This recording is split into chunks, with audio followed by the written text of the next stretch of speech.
ଜୟ ଜଗନ୍ନାଥ ସାଙ୍ଗମାନେ ଆଜି ଥିଲା ହେଉଛି ସଂକ୍ରାନ୍ତି ଥିଲା କିବାରେ ଭାଇ କହିବି କି ବାରେ ମୋତେ ଲାଗୁଛି ଆଜି ସୋମବାର ବୋଧେ କାହିଁକିନା ପ୍ରାୟ ସୋମବାର ହିଁ ସଂକ୍ରାନ୍ତି ପଡ଼େ।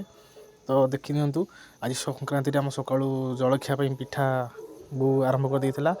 ଯେହେତୁ ସାନ ଭାଇ ଜିଦ୍ କଲା ଆଜି ପିଠା ଖାଇବା ପାଇଁକା, କିନ୍ତୁ ମୁଁ କ'ଣ କଲି ନା ସୋମବାର ରନ୍ଧା ହେଇଥିବା ଆମର ଅରୁଆ ଭାତ ବା ଅରୁଆ ପଖାଳକୁ ସକାଳୁ ନେଇ ଆସିଲି। ତା ସହିତ ଟମାଟୋ, ଧନିଆ ପତ୍ର, ପିଆଜ, କଞ୍ଚା ଲଙ୍କା, ଲୁଣ ପକାଇ ଭଲସେ ଦଳିଦେଲି।